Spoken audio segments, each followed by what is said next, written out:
Olá, amigos! Vamos falar hoje sobre o feudalismo, que teve sua importância na Idade Média. Bem, vamos aqui colocar umas considerações gerais de início, né?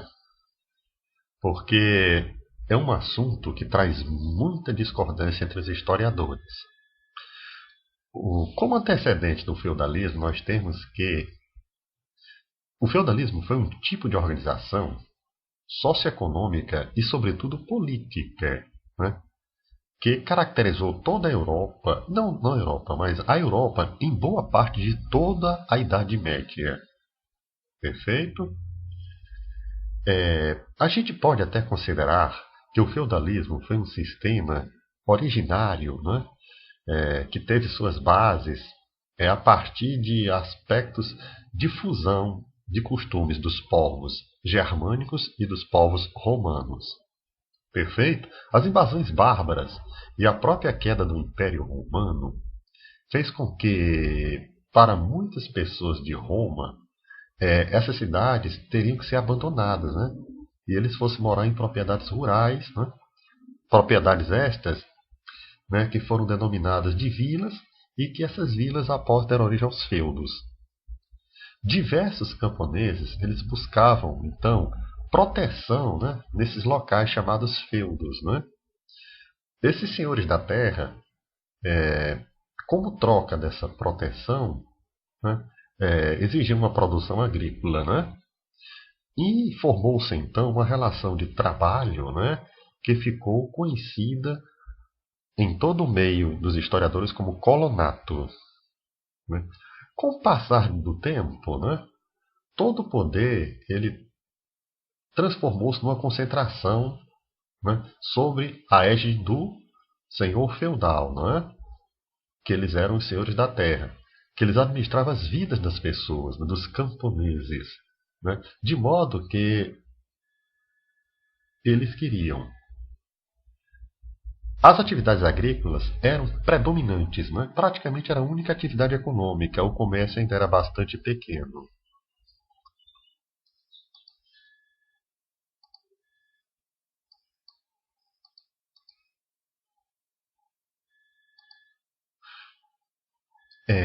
A sociedade, na época do feudalismo, ela era composta de basicamente três grupos, né? Tínhamos o grupo da igreja, que era o clero. Eles muitas vezes tínhamos o grupo dos nobres e o grupo dos camponeses. Era o grupo do labor, do trabalho, né? Como discurso, dizia-se que cada grupo tinha seu papel específico na sociedade feudal. Portanto, cabia à nobreza lutar, guerrear para defender toda a população. Ao clero cabia rezar e, ao mesmo tempo, garantir a salvação das pessoas. E o camponês, né, o servo da gleba, cabia trabalhar para sustentar todos eles, tanto os servos quanto os nobres e os religiosos, o clérigo, né? Então a posição social não dependia totalmente do nascimento, embora que fosse uma condição sine qua non, uma condição indispensável. Porque muitas vezes você podia nascer como um camponês e podia entrar no clero e mudar de classe social, por exemplo, né? O que faria ser uma mobilidade social. Isso era muito pouco, viu? A Igreja Católica, ela também se tornou senhora de várias terras, né? Dizem que chegou a deter quase 70% de todas as terras no período, né? Então exerceu um grande poder, tanto social quanto político, a Igreja, portanto. A nobreza, ela era a classe dos senhores feudais propriamente dita, né? Existia um complexo de hierarquia, né, que tinha no rei o senhor principal do regime feudal, do sistema feudal, né? Depois vinham os senhores com títulos menores, né?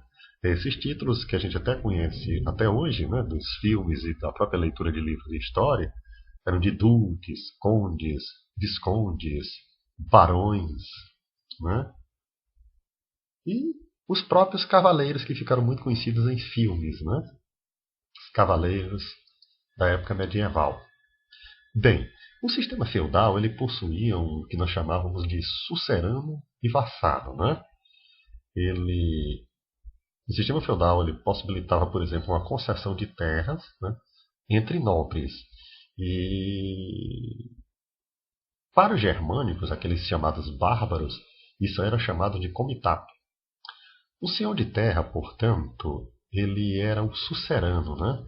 Ele concedia a terra a outro, né? Chamado vassalo. Sucerano, vassalo. Sucerano era como se fosse o chefe, o vassalo como se fosse um empregado, né? Quando recebia a terra, o vassalo ele dava um juramento de fidelidade ao sucerano, né? Portanto, nesse sistema, um proprietário de terra, um grande proprietário de terra, ele podia ter vários vassalos, perfeito? E abaixo desses vassalos existiam os chamados camponeses, não é? Que recebiam ao mesmo tempo terra e proteção. E em troca, os camponeses ofereciam a esse vassalo, né, o que era chamado apenas de trabalho. Então, os suceranos e vassalos eles eram ligados por obrigações, né? Porque os vassalos eles deviam serviço militar também ao sucerano. Existia esse porém. E o sucerano, por sua vez, também oferecia uma proteção militar ao vassalo, porque ele juntava várias proteções que ele recebia de vários suceranos e formava um exército mais poderoso que podia proteger os vassalos individualmente, não é? Existia uma cerimônia de entrega de terras do sucerano para o vassalo, não é? E essa cerimônia, ela ainda até existe hoje de certa forma, sob vários aspectos. Eles chamavam na época de homenagem a essa cerimônia, certo? O feudo propriamente dito era como se fosse uma unidade de produção, né, do sistema feudal e estava sob o domínio do chamado senhor feudal. O feudo era dividido em manso senhorial, manso servil e manso comunal. Havia, pois, uma igreja ou até mesmo uma pequena capela para a realização de orações, porque a Igreja Católica detinha um grande poder e influência na época. Os historiadores calculam que o tamanho de um feudo ficava entre 120 e 150 hectares, podendo haver feudos que ultrapassassem os 150 hectares, como alguns que eram menores do que 120 hectares. Né? O chamado manso senhorial era um uso exclusivo do senhor feudal, do senhor senhorial. Já o manso servil era a parte que era arrendada aos chamados servos. Né? E ainda o manso comunal, né? Que era uma terra comunal, comum a todos. Os pastos, os bosques, florestas. Né?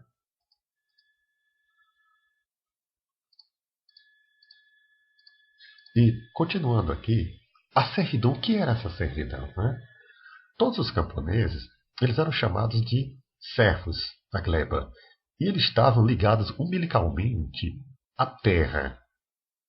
Para que eles pudessem viver no feudo, eles davam sua força de trabalho ao seu senhor.